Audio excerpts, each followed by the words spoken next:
জনাব মাসুদ কামাল, এখন যে জরিপও দেখছিলাম, সানিম এবং অ্যাকশন এইডের যে জরিপ, তারা তরুণদের মধ্যে যে জরিপটি করছে, বিএনপির জন্য বিএনপির সমর্থক বা ভোটার হবে 38.76%, 21.45%, জামাত এনসিপি 15.84%, আওয়ামী লীগ যদি করতে পারে তাহলে একই রকম ভোট, বাকি ইসলামী দলগুলোর কিছু ভোট আছে 4% মতো, গণ অধিকার পরিষদ এটি সম্ভবত 0 দশমিক সামথিং, এরকম একটা দুঃখিত, এরকম একটা স্ট্যাটিস্টিক তারা দিচ্ছে, পূর্বাভাস আছে।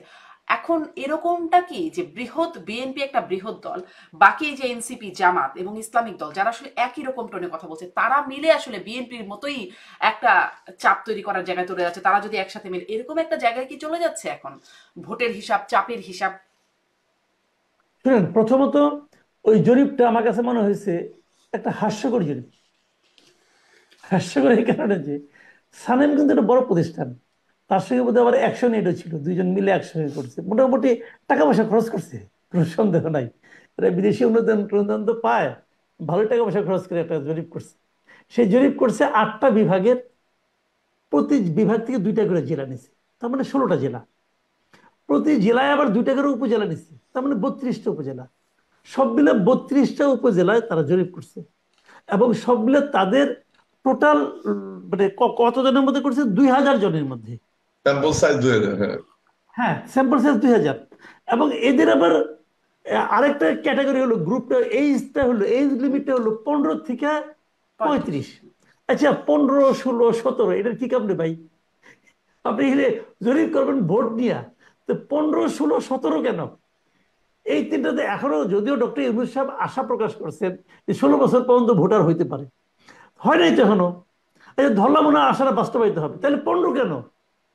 তো আপনি পোলাপানের জরিপ দিচ্ছেন কেন? কারণটা কি? মূল কারণটা হলো, আপনারা দেখাতে চেয়েছেন যে এনসিপির ভোটটা কেমন বাড়ে না বাড়ে, এনসিপি কে বেশি করে দেখানোর জন্য। এখানে এনসিপির ভোট প্রায় 14%-এর মতো দেখানো হয়েছে। তাদের কি স্বার্থ এনসিপির 14। ভোট বাড়ায়? এটা আমি কেমনে করবো? ওই জরিপ তো আমি করি নাই, ওই জরিপের অর্থায়ন তো আমার কাছে আসে নাই, আমি কেমনে করবো? যারা অর্থায়ন করছে তাদেরকে জিজ্ঞাসা করেন, যান। ওই আলাপ আমার একটু লাভ নাই, আমি যেটা বলি সেটা।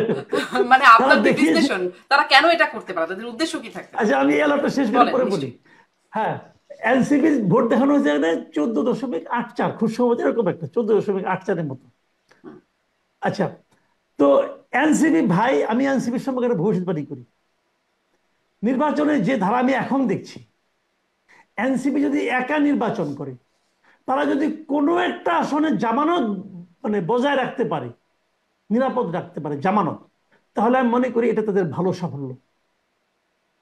এটা হলো কি বাংলাদেশের ভোটের রাজনীতির রিয়েলিটি। বাংলাদেশের ভোট বড় পিকুলিয়ারে ভাই, বড় পিকুলিয়ার। তারা বাংলাদেশের ভোটাররা ভোট দেওয়ার সময় একজন মুরব্বী খুঁজে, যে তুমি কার নাতি, তুমি কার পোলা, তুমি কোন বাড়ির ছেলে, এগুলি বাংলাদেশের ভোটাররা খুঁজে। আমি যেটা বললাম, যদি বাংলাদেশের কোনো গ্রামে যান তাহলে এই কথাগুলির প্রমাণ পাবেন আপনি। এনসিপি এমন একটা পার্টি, যে পার্টিতে 35-এর উপরে কোনো লিডার নাই। তো এই লোকগুলিকে, যাদের বয়স 50-এর বেশি, আপনি আশা করেন তারা ভোট দিবে? ইদানিং এনসিপিতে বিভিন্ন জেলা পর্যায়ে তারা পদযাত্রা করতেছে, অনেক লোকজন হচ্ছে, কিন্তু আমি শেয়ার করি না। একটু ক্লোজ করে দেখেন তো, কোনো কোনো বয়স্ক লোক আছে কিনা? পাবেন না, পাবেন না। এটা হলো রিয়েলিটি, আপনাকে এই জিনিসটা মানতে হবে। এটাই কারণ ছিল তারা তারা জরিপে 35-এর উপরে স্যাম্পলে যায় নাই, তারা 35-এর মধ্যে থেকেছে। এখন তাদের মতলবটা কি হইতে পারে? ওখানে আরো কিছু কিছু প্রশ্ন আছে, যে ভবিষ্যতে কে রাজনীতি করতে চায়, কে চায় না, অমুক তমুক, দেখলাম আমি জিনিসটা। তো ওইগুলো অন্য অর্থ। কিন্তু জরিপের আপনি 35-এর উপরে গেলেন না কেন? ব্যাখ্যা দেন একটা ভাই, ব্যাখ্যা তো পেলাম না কিছু।